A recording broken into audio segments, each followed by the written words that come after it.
വചനജാലകം എന്ന ഈ പ്രോഗ്രാമിലേക്ക് നിങ്ങൾക്കെല്ലാവർക്കും സ്വാഗതം. കഴിഞ്ഞ എപ്പിസോഡ് മുതൽ ക്രിസ്തീയ കുടുംബത്തെക്കുറിച്ച് നമ്മൾ ഒരുമിച്ച് ധ്യാനിച്ചുകൊണ്ടിരിക്കുകയാണ്. പ്രത്യേകിച്ച് ഈ കാലഘട്ടത്തിൽ കുടുംബജീവിതത്തിനെതിരെ ശത്രുവിൻ്റെ പോരാട്ടങ്ങളെ തിരിച്ചറിഞ്ഞുകൊണ്ട് എന്താണ് ദൈവസഭയായും കുടുംബമായിട്ട് നമ്മൾ ചെയ്യേണ്ടത് എന്നതിനെക്കുറിച്ച് കഴിഞ്ഞ എപ്പിസോഡിൽ നമ്മൾ ചിന്തിച്ചു. ഈ എപ്പിസോഡിലും ക്രിസ്തീയ കുടുംബത്തെക്കുറിച്ചുള്ള ആ ചിന്ത നമ്മൾ തുടരുകയാണ്. നമുക്കറിയാം, ഉൽപ്പത്തി പുസ്തകം 2-ാം അധ്യായത്തിലേക്ക് വരുമ്പോൾ അതിൻ്റെ 18-ാം വാക്യത്തിൽ ഞാനത് ഇംഗ്ലീഷിൽ വായിക്കുന്നു. The Lord God said, "It is not good for the man to be alone. I will make a helper suitable for him." ആദാമിൻ്റെ ഏകാന്തത കണ്ടുകൊണ്ട് ദൈവമാണ് ഈ കുടുംബ ജീവിതത്തിൻ്റെ കൺസെപ്റ്റ് അവിടെ പറയുന്നത്. ആദാമിന് തക്കതായ ഒരു തുണയെ ദൈവം ഉണ്ടാക്കും എന്ന് അവിടെ പറയുന്നു. എന്നിട്ട് ഈ 2-ാം അധ്യായത്തിൻ്റെ തന്നെ 21-22 വാക്യങ്ങളിലേക്ക് വരുമ്പോൾ, "So the Lord God caused the man to fall into a deep sleep, and while he was sleeping, he took one of the man's ribs and closed up the place with flesh. Then the Lord God made a woman from the rib he had taken out of the man, and he brought her to the man." ഔവ്വായെ ഉണ്ടാക്കി ആദാമിൻ്റെ മുൻപിൽ ദൈവം കൊണ്ടുവരുന്നു. ആദ്യത്തെ വിവാഹം Eden തോട്ടത്തിൽ വെച്ച് നടക്കുന്നതായിട്ട് നമുക്ക് കാണുവാൻ കഴിയും. അതിനകത്ത് മനുഷ്യൻ്റെ പങ്കില്ല. Because Adam was sleeping. ദൈവമാണ് ആ കാര്യങ്ങൾ ചെയ്യുന്നത്. ഒരു പ്രധാനപ്പെട്ട ചിന്ത ഞാൻ നിങ്ങളോട് പറയാം. Even before Adam and Eve committed sin, marriage ദൈവം ഇൻസ്റ്റിറ്റ്യൂട്ട് ചെയ്തിരുന്നു. It is God's plan for man. എന്നാൽ കഴിഞ്ഞ എപ്പിസോഡിൽ നമ്മൾ ചിന്തിച്ചു, ശത്രുവായ പിശാച് ദൈവത്താൽ സ്ഥാപിതമായ ഈ ഇൻസ്റ്റിറ്റ്യൂഷനെ തകർക്കുവാൻ ഉള്ള ശ്രമം നടത്തുന്നു. മുഴുബലത്തോടെ ഈ കാലഘട്ടത്തിൽ ശ്രമിക്കുന്നു. ഇന്ന് നമ്മളിത് ചിന്തിക്കുമ്പോൾ ഈ കാലഘട്ടത്തിൽ വിവാഹ ബന്ധത്തിലേക്ക് പ്രവേശിക്കുവാൻ മടി കാണിക്കുന്ന, ഭയപ്പെടുന്ന, അതിനെ എതിർക്കുന്ന ധാരാളം യൗവനക്കാരെ നമുക്ക് കാണുവാനായിട്ട് കഴിയും. ഒരു സൈഡിൽ ദൈവത്തിൻ്റെ ഹിതമാണ് വിവാഹ ജീവിതം എന്നുള്ളത്. പക്ഷേ ദൈവത്താൽ സ്ഥാപിതമായ ദൈവത്തിൻ്റെ ഈ ആലോചനയെ എന്തുകൊണ്ട് ഈ കാലഘട്ടത്തിൽ മനുഷ്യർ തിരസ്കരിക്കുന്നു? അതിൻ്റെ കാരണമെന്താ? സ്റ്റുഡിയോയിൽ കർത്തൃദാസൻ ബ്രദർ സാജു ജോൺ മാത്യു നമ്മളോടൊപ്പമുണ്ട്. പ്രിയ സാജു ബ്രദറെ, ഈ പറഞ്ഞ വിഷയം സാജു ബ്രദർ പലയിടങ്ങളിൽ വൈഡായിട്ട് ട്രാവൽ ചെയ്യുന്നയാളാണ്. കുടുംബ സെമിനാറുകൾ സാജു ബ്രദർ എടുക്കുന്ന ഒരാളാണ്. അതുപോലെ യു റൈറ്റ് സോ മച്ച്. ഈ വിഷയം അഡ്രസ്സ് ചെയ്തിട്ടുണ്ടോ? എന്താ ഇതിൻ്റെ കാരണം? Is it part of the satanic attack on the institution of marriage? നമ്മൾ കഴിഞ്ഞ എപ്പിസോഡിൽ പറഞ്ഞതുപോലെ തന്നെ ശരിക്കും പറഞ്ഞു കഴിഞ്ഞാൽ വിവാഹ നിഷേധം എന്ന ഇന്നത്തെ ഈ ഒരു മനോഭാവം ഒരിക്കലും ദൈവികമായ ഒരു മനോഭാവമല്ല. ദൈവത്തിന് വിരുദ്ധമായി നിലകൊള്ളുന്ന പിശാച് മനുഷ്യൻ്റെ മനസ്സിൽ കൊടുത്തതായ ഒരു ധാരണയാണ് മാരേജ് ഈസ് നോട്ട് ഇന്നെവിറ്റബിൾ എന്ന് പറയുന്ന ഒരു കാര്യം. പാസ്റ്റർ പറഞ്ഞ ഒരു കാര്യമുണ്ടല്ലോ, it is not good for man to be alone. എല്ലാ സൃഷ്ടിയും നടത്തിയിട്ട് കർത്താവ് പറഞ്ഞത് it is good, it is good. അത് 7 പ്രാവശ്യത്തോളം എഴുതിയിട്ടുണ്ട്. അതിൻ്റെ ഏറ്റവും അവസാനം ആക്ച്വലി അതിന് 31-ാം വാക്യം 1-ാം അധ്യായത്തിന് 31-ൽ God saw all that he had made and it was very good. Very good. അങ്ങനെ ഇരിക്കെ ആദ്യമായിട്ട് ദൈവത്തിൻ്റെ വായിൽ നിന്ന് വീണ് ഇറ്റ് ഈസ് നോട്ട് ഗുഡ് എന്ന് ആദ്യമായിട്ട് ദൈവത്തിൻ്റെ വായിൽ നിന്ന് വന്ന വാക്ക് ഇറ്റ്സ് നോട്ട് ഗുഡ് എന്ന് പറയാൻ കാര്യം മനുഷ്യൻ ഏകനായിരിക്കുന്നത് കണ്ടിട്ട് അത് നന്നല്ല എന്ന് പറഞ്ഞു. അതുകൊണ്ട് തന്നെ നമുക്ക് മനസ്സിലാക്കാം, നമുക്ക് മനസ്സിലാക്കാം ഇത് ദൈവത്തിൻ്റെ, അതായത് മനുഷ്യൻ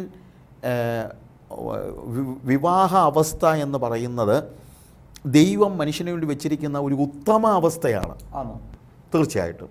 അല്ലാതെ അതൊരു ഒരു ഒരു ഒരു എക്സെപ്ഷനൊന്നുമല്ല. വിവാഹ അവസ്ഥയാണ് ശരിക്കും പറഞ്ഞു കഴിഞ്ഞാൽ നോർമൽസി. സെലിബസി അല്ല നോർമൽസി. അതെ, ഇപ്പോൾ സെലിബേറ്റ്സ് ഉണ്ട്. നമ്മൾ പോളിൻ്റെ പ്രസ്താവനകൾ കൊരിന്ത് ലേഖനത്തിൽ നമ്മൾ കാണുന്നുണ്ട്. അതിനൊരു പ്രത്യേക വരം ലഭിച്ചവർ, അതിനുവേണ്ടി വരം ലഭിച്ച ആളുകൾ, അതായത് സെലിബേറ്റ് ആയിരിക്കണമെങ്കിൽ പ്രത്യേക കോളിംഗ് വേണം. അതെ, വിവാഹം കഴിക്കാൻ കോളിങ്ങിൻ്റെ ആവശ്യമില്ല. Everybody has that's the norm. That's norm. ഇപ്പോൾ ആരും ഒരാളും ഉപവസിച്ച് പ്രാർത്ഥിക്കേണ്ട കാര്യമില്ല. ദൈവമേ, ഞാൻ വിവാഹം കഴിക്കുക എന്നുള്ളത് നിൻ്റെ ഹിതമാണോ അല്ലയോ എന്നറിയാനൊന്നും ആരും ഉപവസിച്ച് പ്രാർത്ഥിക്കേണ്ട. ദൈവത്തിൻ്റെ ഹിതമാണ്. എന്നാൽ ആരെങ്കിലും വിവാഹം കഴിക്കാതിരിക്കണമെങ്കിൽ അതിന് പ്രത്യേകിച്ച് ദൈവത്തിൽ നിന്ന് അനുവാദം വാങ്ങിച്ചിരിക്കണം. അത് നോർമലാണ്. ഇപ്പോൾ സ്ത്രീ പുരുഷ ആകർഷണം അത് നോർമലാണ്. പാസ്റ്റർ പറഞ്ഞ ഒരു കാര്യം വളരെ പ്രത്യേകതയുള്ളതാണ്. അതായത് ഇവർ പാപം ചെയ്യുന്നതിനൊക്കെ മുമ്പേ തന്നെ ദൈവം എസ്റ്റാബ്ലിഷ് ചെയ്തതാണ് ഈ ഇൻസ്റ്റിറ്റ്യൂഷനാണ് ശരിക്കും പറഞ്ഞു കഴിഞ്ഞാൽ വിവാഹ അവസ്ഥ എന്ന് പറയുന്നത്.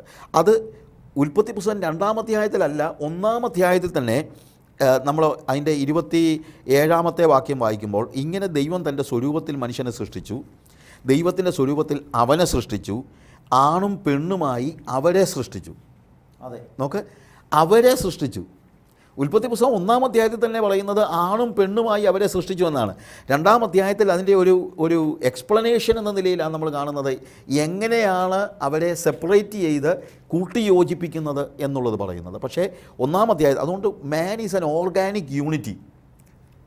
പുരുഷനും സ്ത്രീയും ഒരുമിച്ചുള്ള ഒരു യൂണിറ്റായിട്ടാണ് ദൈവം ആദമിനെ സൃഷ്ടിച്ചപ്പോൾ തന്നെ.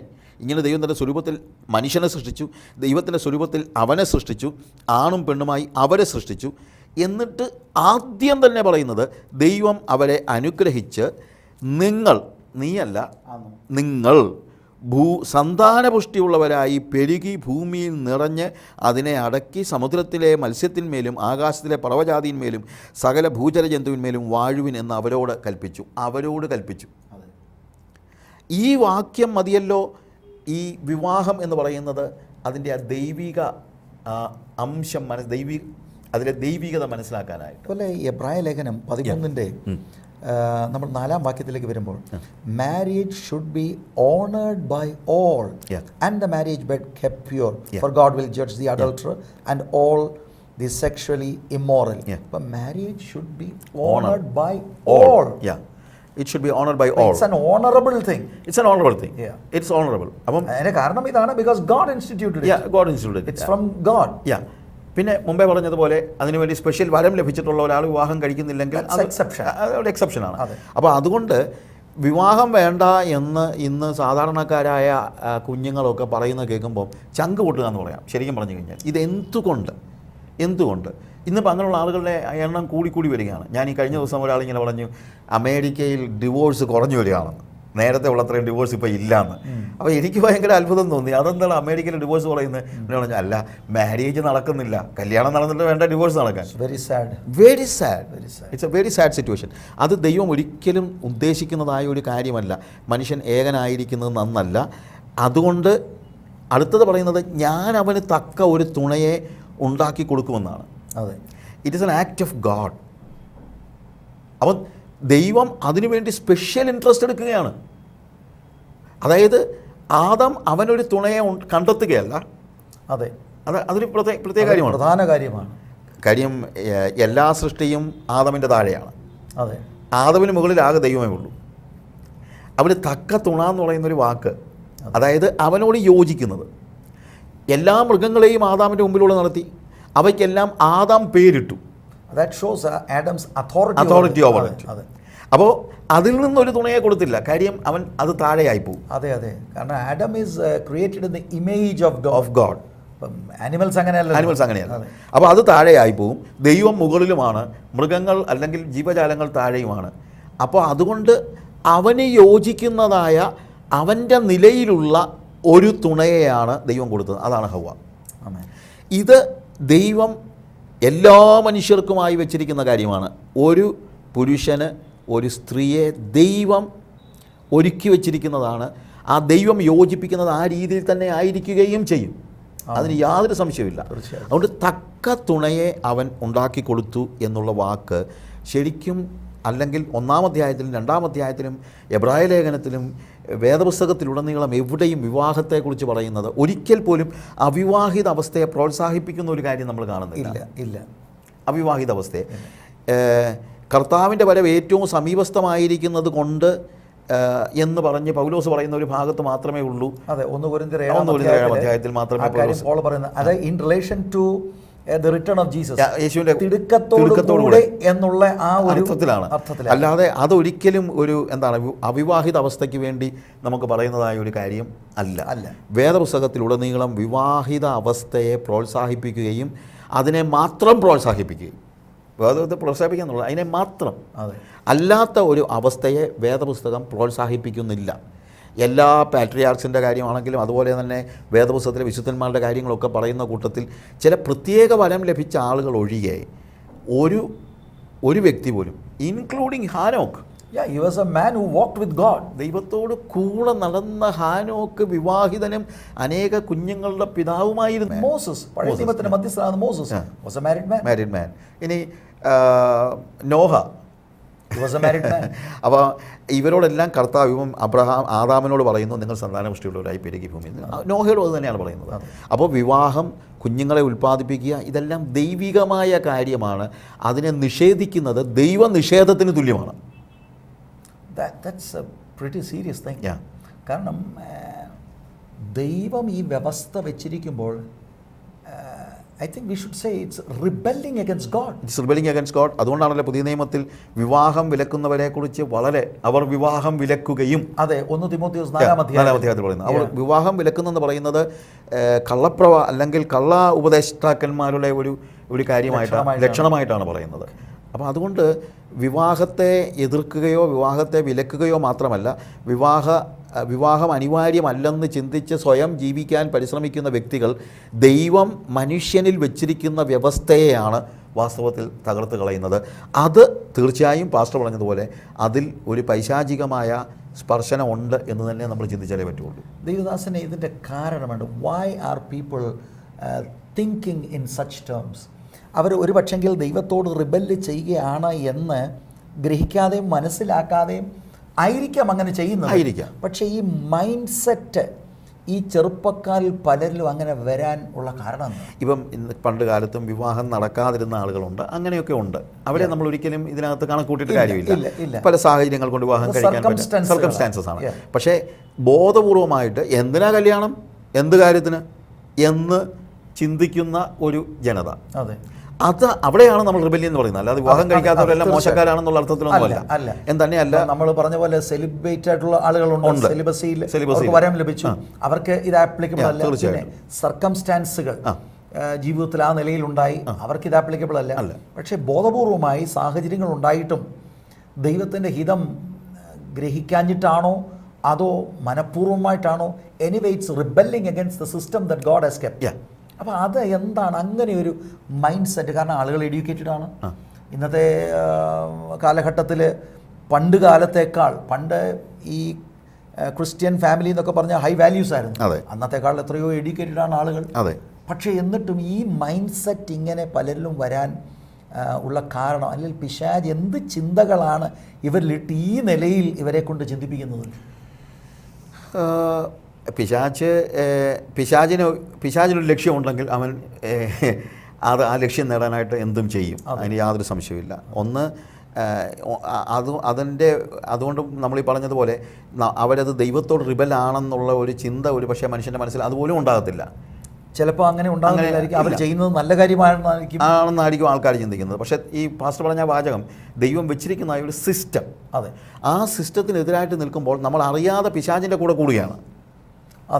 അതായത് അവരൊരു പക്ഷേ പറയുന്നില്ല, ഞാൻ പിശാചിൻ്റെ കൂടെ കൂടുകയാണെന്ന് പറയുന്നില്ല, ബോധപൂർവ്വമല്ലായിരിക്കാം. പക്ഷേ വാസ്തവത്തിൽ ദൈവത്തിൻ്റെ സിസ്റ്റത്തെ എതിർക്കുകയും ദൈവം വെച്ചിരിക്കുന്ന സിസ്റ്റത്തെ മനസ്സിലാക്കാതിരിക്കുകയും ചെയ്യുന്നത് അത് പിശാച് കൊടുക്കുന്ന ഇഗ്നറൻസ് ആകാം.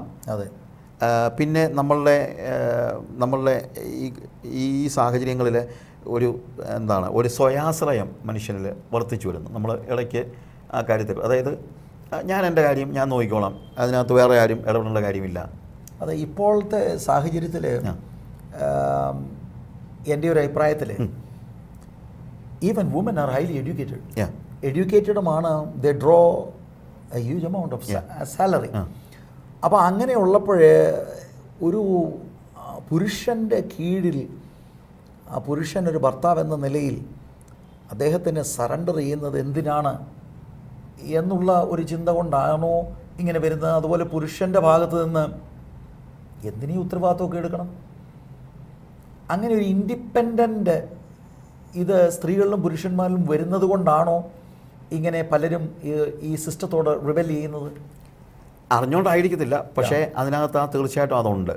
വാസ്തവത്തിൽ സിൻ എന്ന് പറയുന്നത് തന്നെ being independent from God and his brethren. ശരിക്കും ഒന്നാമത്തെ പാപം എന്താണ്? ഒന്നാമത്തെ പാപം ആദം ഹൗവ സ്വയമായിട്ട് തീരുമാനമെടുത്തു. അതെ, ദൈവത്തോട്. അപ്പോൾ ഹവ്വായ്ക്ക് വേണമെങ്കിൽ പറയാമായിരുന്നു, വൈകുന്നേരം ദൈവം ഇറങ്ങി വരും, അന്നേരം ഞാനൊന്ന് ചോദിക്കട്ടെ, അത് കഴിഞ്ഞിട്ടാട്ടെ ഈ പഴം പറിച്ചിരുന്നൊക്കെ എന്ന് പറഞ്ഞ് നിൽക്കാൻ. ഇല്ല, ഞാൻ I will take a decision. I also want to become like God is taking decision and I also want to take a decision. അതെ, ഇൻഡിപെൻഡൻ്റ് ആയിട്ട് ഒരു തീരുമാനം എടുക്കാനുള്ള ഒരു മോഹം, അതായത് ഇൻഡിപെൻഡൻ്റ് ആയിട്ട് നിൽക്കാനുള്ളൊരു മോഹം, അതായത് ദൈവത്തിൽ നിന്ന് ഇൻഡിപെൻഡൻ്റ് ആകാനുള്ള തീരുമാനം. അതാണ് വാസ്തവത്തിൽ ഒന്നാമത്തെ പാവം എന്ന് പറയുന്നത്. രണ്ടാമത്തെ പാവം ശരിക്കും കയ്യിൻ്റെ കാര്യം പറഞ്ഞു കഴിഞ്ഞാൽ, കയ്യൻ മനുഷ്യനിൽ നിന്ന് ഇൻഡിപെൻഡൻ്റ് ആവുകയാണ്. അവനെ പറയുന്നത് എനിക്ക് എൻ്റെ ബ്രദറിനെ വേണ്ട, ഈ ലോകത്തിൽ എനിക്ക് എൻ്റെ ബ്രദറിനെ ആവശ്യമില്ല. I want to kill him because I want to be independent. ഈ ഇൻഡിപെൻഡൻസ് അല്ലെങ്കിൽ ഈ ഇൻഡിപെൻഡൻറ്റ് അല്ലെങ്കിൽ സ്വതന്ത്ര ചിന്താഗതി എന്ന് പറയുന്നത് നമ്മളൊരു നന്മ, അവൻ വളരെ ഇൻഡിപെൻഡൻ്റ് ആണ് എന്ന് പറയുന്നത് ഒരു നന്മ പോലെയാണ് പറയുന്നത്. പക്ഷേ വാസ്തവം പറഞ്ഞു കഴിഞ്ഞാൽ ദൈവത്തോടും മനുഷ്യനോടും ഡിപ്പെൻഡൻ്റായിട്ട് ജീവിക്കാനാണ് ദൈവം നമ്മളെ ആഗ്രഹിക്കുന്നത്. തീർച്ചയായിട്ടും. അതുപോലെ തക്ക കൂട്ടാളി എന്നുള്ള വാക്കാണ് ഇവിടെ നമ്മൾ ഉദ്ദേശിക്കുന്ന. ഹെൽപ്പർ എന്നുള്ള വാക്ക് ഉപയോഗിച്ചിരുന്നത് സ്യൂട്ടബിൾ ഹെൽപ്പർ. പക്ഷേ ഹെൽപ്പർ എന്നുള്ള വാക്കിന് കമ്പാനിയനാണ്. അതായത് I will give him A suitable companion. ഇവിടെ ഉപയോഗിച്ചിരിക്കുന്ന വാക്ക് ഹെൽപ്പർ എന്നുള്ള വാക്ക്, നമ്മൾ പലപ്പോഴും ഹെൽപ്പർ എന്നുള്ള വാക്കിന് വളരെ ലളിതമായ, അല്ലെങ്കിൽ ഞങ്ങൾ വീട്ടിൽ നിന്ന് ഹെൽപ്പർ വന്നില്ല എന്നുള്ള വേലക്കാരി എന്നുള്ള അർത്ഥത്തിലാണ് ചിന്തിക്കുന്നത്. എനിക്ക് തോന്നുന്നു ഈ ഭക്ഷണം ഉണ്ടാക്കുന്ന ആളായിട്ട് നനയ്ക്കുന്ന ആളായിട്ടാണ്. പക്ഷേ അതിനേക്കാളൊക്കെ ഗൗരവമുള്ള വാക്കാണത്. അവിടെ ഉപയോഗിച്ചിരിക്കുന്ന വാക്ക് ശരിക്കും പറഞ്ഞു കഴിഞ്ഞാൽ ന്യൂ ടെസ്റ്റമെൻറ്റിൽ പരിശുദ്ധാത്മാവിന് വേണ്ടി ഉപയോഗിച്ചിരിക്കുന്ന പാരാക്ലിത്ത എന്ന് പറയുന്ന വാക്കിന് തുല്യമായ ഒരു വാക്കാണ് ഇവിടെ ഹെൽപ്പർ എന്നുള്ള വാക്കിനകത്ത് ഉപയോഗിച്ചിരിക്കുന്നത്. ഹെൽപ്പർ എന്ന് പറയുന്നത് സ്ട്രെങ്തനർ എന്ന അർത്ഥത്തിലാണ് ഉപയോഗിച്ചിരിക്കുന്നത്. ഇപ്പോൾ Holy Spirit is a strengthener. He is not a helper, he is a strengthener. ശക്തീകരിക്കുന്ന, അതായത് ദൈവം കുടുംബത്തിന് കൊടുത്തതായ ഒരു മിഷനുണ്ട്. ദൈവം മിഷൻ കൊടുത്തത് ആദാമിനാണ്. ഓഫ് കോഴ്സ് ആദാമാണ് റെസ്പോൺസിബിൾ. ഇപ്പോൾ റെസ്പോൺസിബിലിറ്റി എന്ന് പറയുന്ന കാര്യം പാസ്റ്റർ പറഞ്ഞല്ലോ. ഈ റെസ്പോൺസിബിലിറ്റി എന്ന് പറയുന്നത് പുരുഷനാണ് കൊടുത്തിരിക്കുന്നത്. അതൊരു യാഥാർത്ഥ്യമാണ്. കാര്യം ഹവ്വ പഴം പറിച്ചു തന്നു. നമുക്കറിയാം ഹവ്വയെ പഴം പറിച്ചു തന്നത്. പക്ഷേ ദൈവം ചോദിക്കുന്നത് ഹവ്വയോടല്ല, ദൈവം ചോദിക്കുന്ന ആദാമിനോടാണ്. കാര്യം ഹവ്വ പഴം പറിച്ച് തിന്നാതിരിക്കുക എന്നുള്ളതും കൂടെ ആദാമിൻ്റെ ഉത്തരവാദിത്തമായിരുന്നു. ഇതേപോലെ പുരുഷൻ ഉത്തരവാദിത്തം ഏറ്റെടുക്കുക എന്നുള്ളത് ഒരു ദൈവിക പദ്ധതിയാണ്. അതിന് ഇന്നത്തെ പുരുഷൻ തയ്യാറല്ല. വിവാഹം ഒരു കാര്യം. രണ്ട്, കീഴടങ്ങിയിരിക്കുക എന്നുള്ളത് സ്ത്രീയുടെ ഉത്തരവാദിത്തമാണ്. അതിന് ഇന്ന് സ്ത്രീകളും തയ്യാറല്ല. അതിൻ്റെ കാരണം ഈ ഹയർ സ്റ്റാറ്റസ് ഓഫ് ആ ലെവലാണോ? കാരണം രണ്ടു കൂട്ടരും എഡ്യൂക്കേറ്റഡ് ആണ്. അതെ, രണ്ടുപേരും സാമ്പത്തിക ശേഷിയുണ്ട്, ഇൻഡിപെൻഡൻ്റ് ആണ്. സോ വൈ ഷുഡ് വി എന്നുള്ള ഒരു ചിന്ത കൊണ്ടാണോ? അങ്ങനെയാണോ ഈ ശത്രുവിൻ്റെ ഈ ട്രാപ്പിലായിപ്പോയത്? ഈ വാസ്തവത്തിൽ ഇന്നത്തെ ഈ ഫിനാൻഷ്യൽ ഇൻഡിപെൻഡൻസും മറ്റും, ഫിനാൻഷ്യൽ ഇൻഡിപെൻഡൻസ് ഞാൻ ഉദ്ദേശിക്കുന്നത് ഒരു കുടുംബം ഫിനാൻഷ്യലി ഇൻഡിപെൻഡൻ്റ് ആകുന്നതിനകത്ത് എനിക്ക് വിരോധമൊന്നുമില്ല. പക്ഷേ എന്ത് പറഞ്ഞാലും എപ്പോഴും നല്ലത് നമുക്ക് മറ്റുള്ളവരെ കൂടെ ആശ്രയിച്ചൊക്കെ ജീവിക്കുന്നതാണ് നല്ലത്.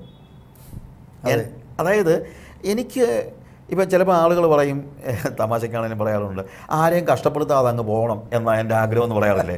ഞാൻ പറയുന്നത് അപ്പോഴെങ്ങനെ എനിക്ക് മറ്റുള്ളവരുടെ സ്നേഹമൊക്കെ ഒന്ന് അറിയാൻ പറ്റുന്നത്? ഞാൻ 2 ദിവസം കിടന്നെങ്കിലല്ല മറ്റുള്ളവർ എന്നെ സ്നേഹിക്കുന്നത് എനിക്കൊന്ന് അനുഭവിക്കാൻ പറ്റുള്ളൂ. അപ്പോൾ അത് പക്ഷേ പറഞ്ഞു കഴിഞ്ഞാൽ ആൾക്കാർക്ക് മനസ്സിലാകത്തില്ല. പക്ഷേ ദൈവം അങ്ങനെയാണ് പ്ലാൻ ചെയ്യുന്നത്. അതായത് കിടക്കണമെന്നല്ല ഞാൻ പറയുന്നത്, പക്ഷേ കിടക്കട്ടെ എന്ന് പറഞ്ഞാൽ അന്യോന്യം പരസ്പര സ്നേഹവും ബഹുമാനവും ഇതെല്ലാം അനുഭവിച്ചും കൊടുത്തും നമ്മൾ പറയുന്നത് അങ്ങനെ ഒരു ലൈഫാണ് ഉദ്ദേശിക്കുന്നത്. കുടുംബജീവിതത്തിലും അത് തന്നെയാണ്. ഇപ്പോൾ ഒരു സ്ത്രീ കൂടുതൽ എഡ്യൂക്കേറ്റഡ് ആണെന്ന് പറഞ്ഞാൽ ഒരു പ്രശ്നവും ഇല്ല. അതെ, കൂടുതൽ ശമ്പളം ഡ്രോ ചെയ്യുന്ന ഒരു പ്രശ്നവും. പക്ഷേ കുടുംബത്തിന് ദൈവം കൊടുത്ത ഒരു മിഷനുണ്ട്, ഒരു ദൗത്യം.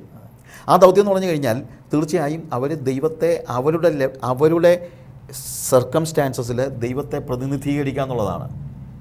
അതാണ് ദൈവം ഉദ്ദേശിക്കുന്നത്. അതായത് ഇവിടെ ഇപ്പോൾ ഈ അനുഗ്രഹിച്ചു എന്ന് പറയുന്ന വാക്കുണ്ടല്ലോ, ദൈവം അവരെ അനുഗ്രഹിച്ചു, ആദാമിനെ അനുഗ്രഹിച്ചു. ഈ അനുഗ്രഹിച്ചു എന്നുള്ള വാക്ക് ഓൾഡ് ടെസ്റ്റമെൻറ്റിൽ ഉപയോഗിക്കുന്ന പല സ്ഥലങ്ങളിലും മക്കളെ ആണ് അനുഗ്രഹിക്കുന്നത്, മക്കളെ. അപ്പോൾ ഇസഹാക്ക് എന്ത് ചെയ്യുന്നു, യാക്കോബിനെയും ഏശാവിനെയും അല്ലെ യാക്കോബിനെ അനുഗ്രഹിക്കുമ്പോൾ ശരിക്കും പറഞ്ഞു കഴിഞ്ഞാൽ മകൻ എന്ന നിലയിൽ അപ്പനെ പ്രതിനിധീകരിക്കാനുള്ള അവകാശ കൈമാറ്റമാണ് ഈ അനുഗ്രഹം. ഓക്കെ. അതുകൊണ്ടാണ് ഇസഹാക്കിൻ്റെ കാര്യത്തിലാണെങ്കിലും ഇസഹാക്ക് യാക്കോബ് വന്ന് അനുഗ്രഹം വാങ്ങിച്ചു കഴിഞ്ഞിട്ട് ഏശാവ് ചെന്ന അനുഗ്രഹം ചോദിച്ചപ്പം ഇല്ല, ഞാൻ ഓൾറെഡി ഇസഹാക്കിനെ അനുഗ്രഹിച്ചു പോയി. ഏശാവ് ചോദിക്കുകയാണ്, അപ്പം നിനക്ക് ഒരേ അനുഗ്രഹമേ ഉള്ളൂ. അവന് ഭയങ്കര സങ്കടം, നീ എന്നെയും കൂടെ അനുഗ്രഹിക്കണമേ. ഇസഹാക്ക് പറഞ്ഞു പറ്റില്ല, കാര്യം എന്നെ പ്രതിനിധീകരിക്കാനുള്ള അവകാശം യാക്കോബിന് കൊടുത്തുപോയി ഇസഹാക്ക്. അപ്പോൾ ഈ യാക്കോബിന് അതുപോലെ ദൈവം അനുഗ്രഹിക്കുമ്പോൾ ദൈവത്തെ പ്രതിനിധീകരിക്കാനുള്ള അവകാശം ആരെ അനുഗ്രഹിക്കുന്നു ആ വ്യക്തിക്ക് കൊടുക്കുകയാണ്. അതുകൊണ്ട് ദൈവം ആദമിനെ അനുഗ്രഹിക്കുമ്പോൾ ആദമിനോട് പറയാണ്, ആദമേ നീ എൻ്റെ മകനാണ്, ഇനി ഈ പ്രകൃതിയിൽ നീയാണ് എന്നെ പ്രതിനിധീകരിക്കുന്നത്, റെപ്രസെൻറ്റിങ് ഗോഡ്. അതാണ് ദൗത്യം എന്ന് പറയുന്നത്. അപ്പം അതിന് ഹെൽപ്പറായ ഒരു കമ്പാനിയനെ വേണം സപ്പോർട്ട് ചെയ്യാനായിട്ട്, സ്ട്രെങ്തൻ ചെയ്യാനായിട്ട്. അതിനുവേണ്ടിയാണ് ഹവ്വായെ കൊടുത്തിരിക്കുന്നത്. അതായത് ദൈവത്തെ പ്രതിനിധീകരിച്ച് ഇതിനെ മുഴുവൻ മാനേജ് ചെയ്യുക, അല്ലെങ്കിൽ പ്രകൃതിയെ മുഴുവൻ മാനേജ് ചെയ്യുക എന്ന് പറയുന്ന ആ വലിയ ഉത്തരവാദിത്തം ഒറ്റയ്ക്ക് നിർവഹിക്കാനല്ല ദൈവം ഡിസൈൻ ചെയ്തത് അങ്ങനെ ആയിരുന്നെങ്കിൽ ആണും പെണ്ണുമായിട്ട് സൃഷ്ടിക്കത്തില്ലായിരുന്നു. അതെ, ദൈവം അവരെ അങ്ങനെ ഡിസൈൻ ചെയ്ത് തന്നെ ഇവർ ഒരുമിച്ച് ഈ ഉത്തരവാദിത്തം, ഈ മിഷൻ ഫലമേൽക്കുക എന്നുള്ളതായിരുന്നു. അതിനുവേണ്ടി അവർ ആ ഓർഗാനിക് ഒരു യൂണിറ്റ് ആയിരുന്ന ആദമിനെ ഹവ്വയെയും സെപ്പറേറ്റ് ചെയ്ത് മുന്നിൽ കൊണ്ട് നിർത്തിയിട്ട് ഫിസിക്കലായിട്ട് ഒരു അപ്പിയറൻസ് ഉണ്ടാക്കി കൊടുത്തെന്നുള്ളതേ ഉള്ളൂ. Even before they were separated, Adam and Eve were together. അതാണ് 1-ാം അധ്യായത്തിൽ നമ്മൾ കാണുന്നത്. അതുകൊണ്ട് നമ്മൾ ഓർഗാനിക് യൂണിറ്റ് എന്ന് പറയാനുള്ള കാര്യം അതാണ്. എന്നാൽ 2-ാമത്തെ അവസ്ഥയിൽ ദൈവം പറയാണ്, നിനക്ക് ഈ കാര്യങ്ങൾ ചെയ്യാനായിട്ട് നിൻ്റെ കൂടെ നടക്കാൻ ഒരു കൂട്ടാളിയെ ഞാൻ തരികയാണ്. ഞാൻ നിന്നെ ഫലമേൽപ്പിച്ചിരിക്കുന്ന ദൗത്യം ഈ ലോകത്തിൽ നിർവഹിക്കാൻ നിനക്കൊരു സ്ട്രെങ്തനറെ, ഒരു കൂട്ടാളിയെ ഞാൻ നിനക്ക് തരിക. Without Eve actually he is incomplete. Yeah, he is incomplete.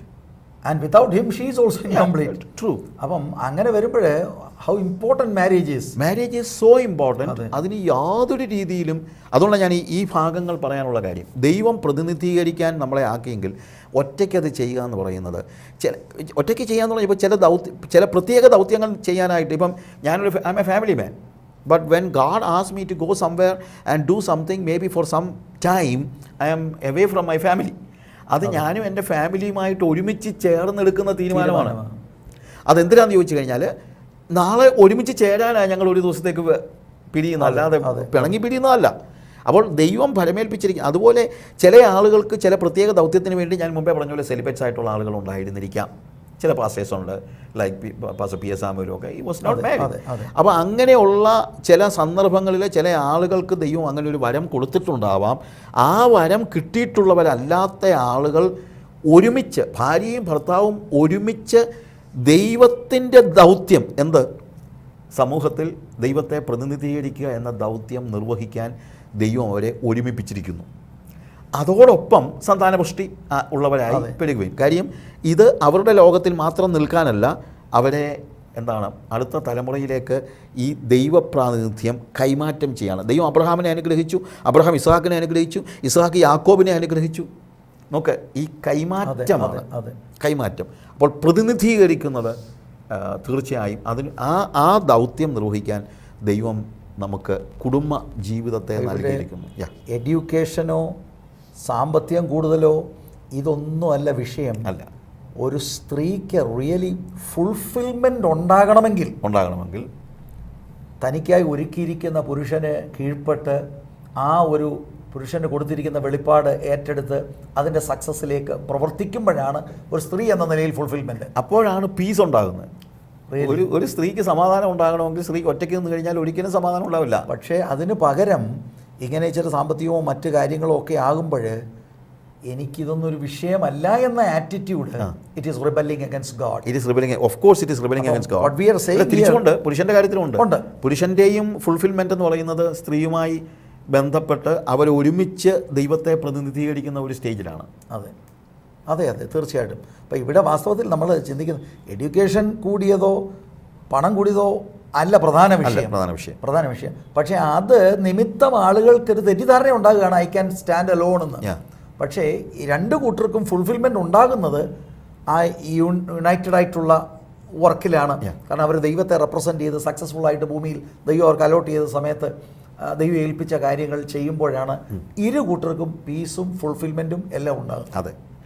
പിന്നെ വേറെ ഒരു കാര്യം ഞാൻ പലപ്പോഴും ചിന്തിച്ചിട്ടുള്ളത്, ചില ആളുകളെ ഒബ്സർവ് ചെയ്ത് ചില യൗവനക്കാരെങ്കിലും വിവാഹ ജീവിതത്തിലേക്ക് പ്രവേശിക്കാതെ അവർ ദൈവത്താൽ സ്ഥാപിതമായ ഈ ഇൻസ്റ്റിറ്റ്യൂഷനോട് എതിർത്ത് നിൽക്കാൻ കാരണം ഒരു പക്ഷെങ്കിൽ അവരുടെ മാതാപിതാക്കളുടെ കുടുംബ ജീവിതത്തിലെ ചില അനുഭവങ്ങൾ നോട്ട് ചെയ്തിട്ട് ആ അനുഭവങ്ങൾ ഇവരെ ഇൻഫ്ലുവൻസ് ചെയ്തതുകൊണ്ടാവാം, നെഗറ്റീവ് ഇൻഫ്ലുവൻസ് അവരുടെ ജീവിതത്തിൽ ഉണ്ടായതുകൊണ്ടാകാം അവരാ നിലയിൽ തീരുമാനത്തിലേക്ക് നയിക്കപ്പെട്ടത് എന്ന് ഞാൻ ചിലപ്പോൾ ചിന്തിച്ചിട്ടുണ്ട്. എന്തോ പറയുന്നു സാഹിബ് ബ്രദറെ ആ വിഷയത്തിൽ? May be that is possible. പക്ഷേ അത് ഇതിനൊരു എന്തുവാ അതിനൊരു എക്സ്ക്യൂസ് അല്ല. തീർച്ചയായിട്ടും അല്ല. കാര്യം എന്ന് വെച്ച് കഴിഞ്ഞാൽ ഇപ്പം മദ്യപാനിയായ ഒരു പിതാവിൻ്റെ ജീവിതം കണ്ടിട്ട് എൻ്റെ അപ്പൻ മദ്യപാനിയായിരുന്നു, അതുകൊണ്ട് എൻ്റെ ലൈഫെല്ലാം താറുമാറായി, അതുകൊണ്ട് ഞാനും മദ്യപിക്കും എന്ന് പറയുന്ന ഒരു വ്യക്തി. വേറൊരു വ്യക്തി പറയുകയാണ് എൻ്റെ അപ്പനൊരു മദ്യപാനിയായിരുന്നു, ആ മദ്യപാനം ഉണ്ടായിരുന്നുകൊണ്ട് ഞങ്ങളുടെ കുടുംബമാകെ തകർന്നു പോയി, അതുകൊണ്ട് ഞാൻ മേലാൽ മദ്യപിക്കത്തില്ല എന്ന് പറയുന്ന മറ്റൊരു പോസിറ്റീവായിട്ട് അതിനെ എടുക്കണം. നെഗറ്റീവായിട്ട് ആർക്ക് വേണമെങ്കിലും എടുക്കാം. അതെ, എൻ്റെ അപ്പനും അമ്മയും എപ്പോഴും വഴക്കായിരുന്നു, അതുകൊണ്ട് ഞാൻ തീരുമാനിച്ചു ഇനി കല്യാണം കഴിക്കുന്നില്ലെന്ന്. പ്രത്യേകിച്ച് ചില കുടുംബങ്ങളിൽ ആ പിതാവ് വിവാഹത്തിന് ശേഷം ഉപദ്രവിക്കുകയും അതിനുശേഷം ഇവരെ ഇട്ടേച്ച് പോവുകയും അങ്ങനെയൊക്കെയുള്ള അനുഭവങ്ങൾ വരുമ്പോൾ മിക്കപ്പോഴും ഗേൾസിലാണ് അവർക്കതൊരു വലിയ ഷോക്കാണ്. തീർച്ചയായിട്ടും. അപ്പോൾ ഒരു പുരുഷൻ്റെ കൺട്രോളിൽ വരുമ്പോൾ ഇത് തന്നെ എനിക്കുണ്ടാകും എന്നുള്ളത് അവരുടെ ഉള്ളിൽ അങ്ങ് വളരെ ആഴത്തിൽ ആ മുറിവുള്ളത് കൊണ്ട് അങ്ങനെ പതിയുന്നു. അവിടെ നമ്മൾ മുമ്പ് ചിന്തിച്ചതുപോലെ വാസ്തവത്തിൽ ശത്രു ആ ചിന്തയിട്ട് ഒരർത്ഥത്തിൽ ബന്ധിക്കുകയാണ്. പക്ഷേ തീർച്ചയായിട്ടും അതൊരു ദുഃഖകരമായ കാര്യമാണ്. ഇപ്പം ഇങ്ങനെയുള്ള ഒത്തിരി ആളുകൾ നമ്മുടെ അടുത്ത് കൗൺസിലിങ്ങിന് വേണ്ടി വരുന്നുണ്ട്. അപ്പോൾ അങ്ങനെയുള്ള ആളുകളെ കാണുമ്പോൾ എനിക്ക് വാസം പറഞ്ഞാൽ നമ്മളെന്തോ ആൻസർ ചെയ്യണ്ടേ. കാര്യം പലപ്പോഴും ഈ കൗൺസിലിങ്ങിലെ ഏറ്റവും വലിയ പ്രശ്നം നമ്മൾ കടന്നു പോയിട്ടില്ലാത്ത ഒരു സ്റ്റേജിലൂടെ കടന്നു പോകുന്നൊരാളെ കൗൺസിൽ ചെയ്യാൻ ഏറ്റവും വലിയ പ്രയാസം. നമ്മൾ കടന്നു പോയിട്ടുള്ള ഒരു സ്റ്റേജിലൂടെ കർത്താവിന് എല്ലാവരോടും എന്താണ് സഹാനുഭൂതിയോടെ ഇടപെടാൻ കഴിയുന്നുണ്ട്. നമുക്ക് ആ സഹാനുഭൂതി ഹൃദയത്തിലുണ്ടെങ്കിലും നമുക്ക് അത്രയും വരാത്ത നമുക്കൊരു പക്ഷേ അങ്ങനെയുള്ള സാഹചര്യമല്ലെങ്കിൽ. അപ്പോൾ അതുകൊണ്ട് ഇത് കണ്ടിട്ടാണെങ്കിലും എനിക്ക് ഭയങ്കരമായിട്ട് സങ്കടം ഉണ്ടാകാറുണ്ട്. പക്ഷേ അതിനുള്ള മറുപടി എന്ന് പറയുന്നത് ഒരു അവിവാഹിത അവസ്ഥ ഞാൻ മുമ്പേ പറഞ്ഞതുപോലെ തന്നെയാണ്. പിന്നെ ഇതിനകത്ത് ഞാൻ അവരോട് പറയുന്നൊരു കാര്യമുണ്ട്. ഓക്കെ, അങ്ങനെ നിങ്ങളുടെ മാതാപിതാക്കളുടെ ജീവിതത്തിൽ സംഭവിച്ചു, അതുകൊണ്ട് അത് നിങ്ങളുടെ ജീവിതത്തിൽ സംഭവിക്കണമെന്ന് നിർബന്ധമില്ല. നിങ്ങൾ ദൈവത്തിനെ ആശ്രയിക്കുക. ആമേൻ. ദൈവത്തിൽ ആശ്രയിക്കുകയാണെങ്കിൽ ദൈവം നിങ്ങൾക്ക് ഇതിൽ നിന്ന് വളരെ വ്യത്യസ്തമായ ഒരു കുടുംബജീവിതം നിങ്ങൾക്ക് തരും. അങ്ങനെയുള്ളൊരു ഫെയ്ത്ത്, അവിടെയാണല്ലോ ഫെയ്ത്ത് എന്ന് പറയുന്നത്. അതെ, that is faith, because you are trusting in God. ഞാൻ പറയട്ടെ, ഇത് കേൾക്കുന്ന ആളുകളാണെങ്കിലും ആരെങ്കിലും അങ്ങനെ ഉണ്ടെങ്കിൽ അവരോട് എനിക്ക് പറയാനുള്ള നമുക്ക് അവരെ ഓർപ്പിക്കാനുള്ളൊരു കാര്യം ഇതാണ്. We need to see that we are trusting in God for the best. എൻ്റെ പ്രിയ സഹോദരി സഹോദരന്മാരെ, ഇത്രയും സമയം നിങ്ങൾ ഈ എപ്പിസോഡ് ശ്രദ്ധിക്കുകയായിരുന്നല്ലോ. ദൈവത്താലാണ് ഈ മാരേജ് എന്ന ഇൻസ്റ്റിറ്റ്യൂഷൻ സ്ഥാപിതമായതും അതിലേക്ക് പ്രവേശിക്കുന്ന ഒരാളിനെ ദൈവം അനുഗ്രഹിക്കുകയും ചെയ്യും. മറ്റു പലരുടെയും ജീവിതം പാളിയതുകൊണ്ട് നിങ്ങളുടേത് പാളണമെന്നില്ല. ദൈവം അനുഗ്രഹിക്കും. ദൈവത്തിൻ്റെ വ്യവസ്ഥയിൽ നമ്മൾ നിന്ന് കുടുംബജീവിതം നയിക്കുകയാണെങ്കിൽ അവിടെയാണ് സ്ത്രീയുടെയും പുരുഷൻ്റെയും ഫുൾഫിൽമെൻ്റ് ഉള്ളത്. അതുകൊണ്ട് ദൈവം തന്ന നല്ല ആയുസ്സിൽ ദൈവത്തെ മഹത്വപ്പെടുത്തുവാൻ, കുടുംബജീവിതത്തിലേക്ക് പ്രവേശിക്കുവാൻ ദൈവം നിങ്ങൾക്ക് കൃപ തരട്ടെ